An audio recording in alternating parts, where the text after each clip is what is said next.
In my eyes, the Sequoia has always been an often overlooked SUV in terms of off-roading. It can haul loads, haul people, but can it wheel? We are back today at Green Ridge State Park with the 2023 Toyota Sequoia, and let's see how well it does off-road.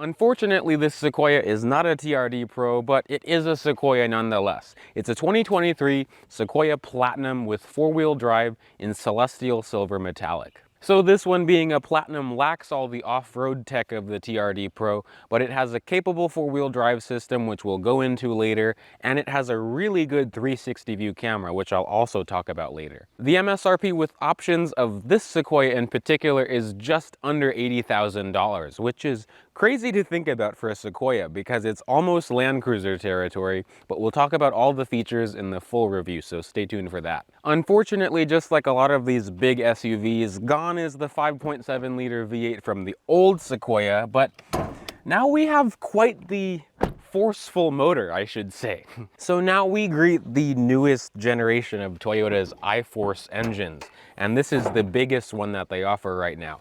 A 3.5 liter twin turbocharged port and direct injected V6 that's connected to an electric motor that's sandwiched between the engine itself and the 10-speed automatic transmission, which is also new. This thing makes 437 horsepower and a staggering 583 pound-feet of torque. This is the most powerful Sequoia that has ever existed, and we will be using maybe a quarter of the power today. Power by default only goes to the rear wheels, or you can choose an optional 2-speed transfer case with a 4 high and 4 low setting. But there is no 4 auto setting. As for MPGs, Toyota rates this as 19 in the city, 22 on the highway, and a combined rating of 20. I've been getting about 19 or 20 on the way up here, so that's not that bad for something that's 6,000 pounds. Now, before we set off, one of the most important things, even though this thing is four-wheel drive and it's 6,000 pounds, recovery is very important. That's something that I've learned from experience, so believe me.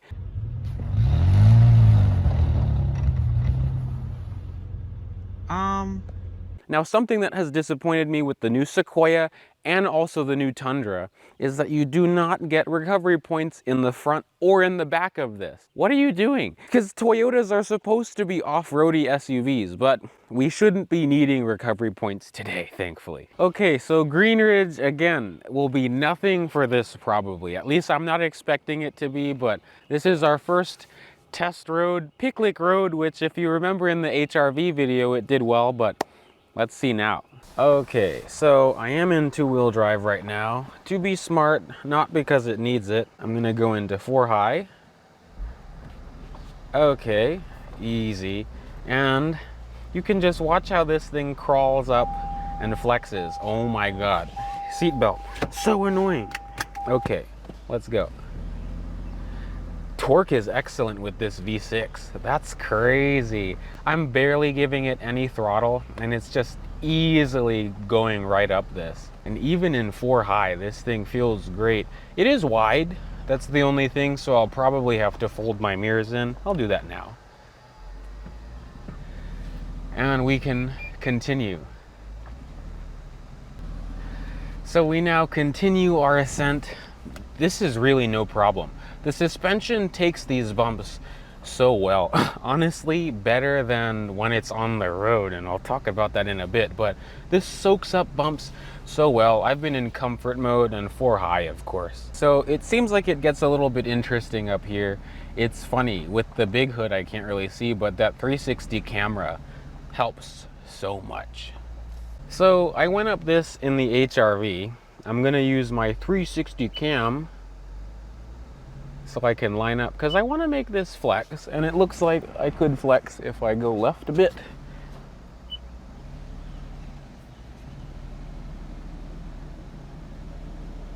Interesting.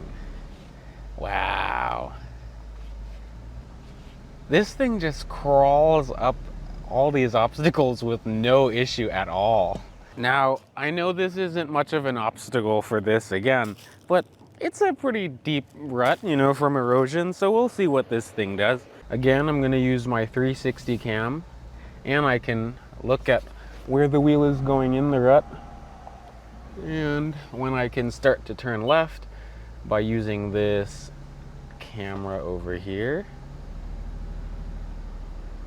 Let's see, as we rise, good power, and I'm in 4 high.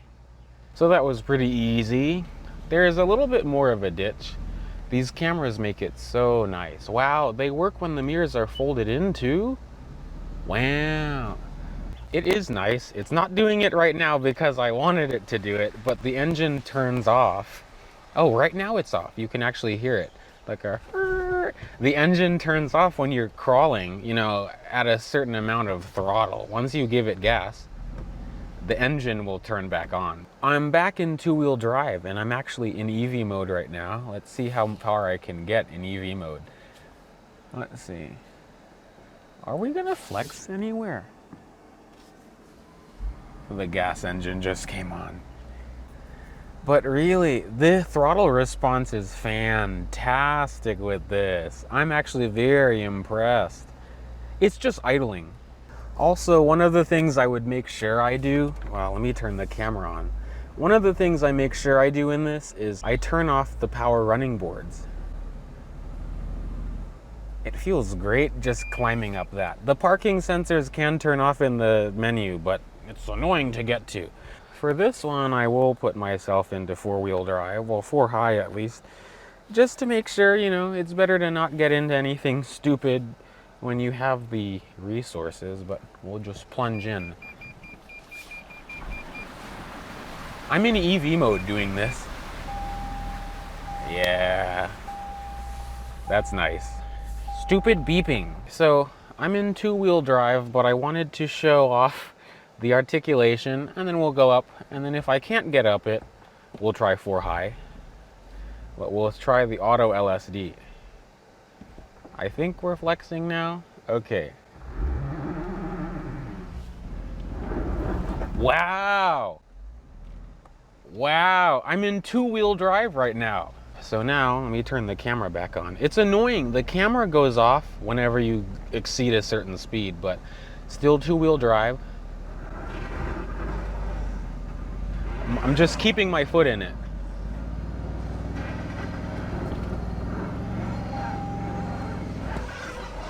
Okay, I'm gonna try 4-wheel drive. I figured it wouldn't go up that. So now, wow, you can smell the burning rubber, but now we shall watch how it crawls up this. A-track. Ooh, let me show you something. If you can hear me over the fan, we have this wheel up in the air and the passenger rear wheel up in the air. So we're gonna watch and see how A-track claws its way up this. I'm in 4 high, not 4 low. This does have the auto LSD in the back, but that's it. I'm gonna back up to give myself some, I'll lose momentum. Let's see. I'll stop again. It has hill hold. Wow. That was just no trouble at all. That's crazy. So before we go up, I'm gonna put myself in 4 low. For 4 low, put yourself in neutral, go into 4 high first, and then push down and go into 4 low. And now we are ready to go up. The gas engine will turn on, all the lights go off, and now we ascend. The gearing is great. You have to keep your foot in the gas though. It feels so controlled. I wish I had a little bit more throttle response. Now we'll have to cut it. Now, this thing is 208 inches long. We have to remember that. So this isn't gonna fit in any tight trail like a 4Runner or a Tacoma. Ground clearance though is 8.7 inches. This one has the optional air suspension, so I think it can go up in the back a little bit more, but just under a Subaru. The approach angle is 15 degrees on this, and the departure is 20 degrees. The only other thing that I wanted to mention is how big these mirrors are. They look a little bit out of place on this thing, and I'm gonna have to fold them in today. So again, if you want a Sequoia that's more off-road capable, look at the TRD Pro, because that's a little taller. It has a better four-wheel drive system.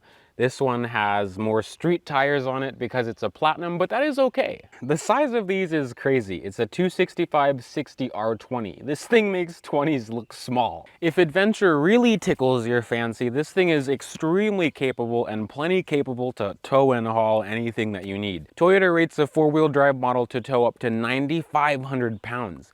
That is impressive. You can also open the back glass. Unlike the old Sequoia, which you could drop the window down, this one only comes up like the last gen Highlander, but it's nice that you can open it anyway, and it stays up. And of course, wow, the tailgate is power. I just got blasted with dust.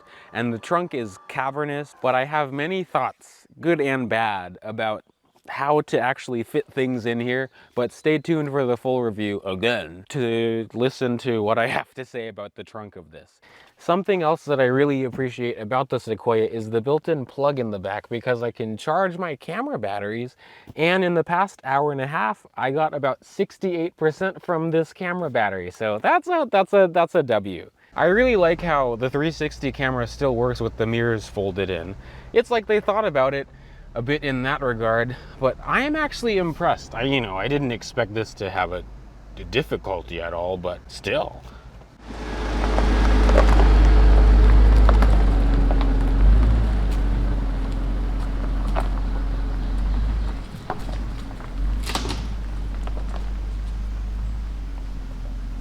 It's nice, now I'm in EV mode.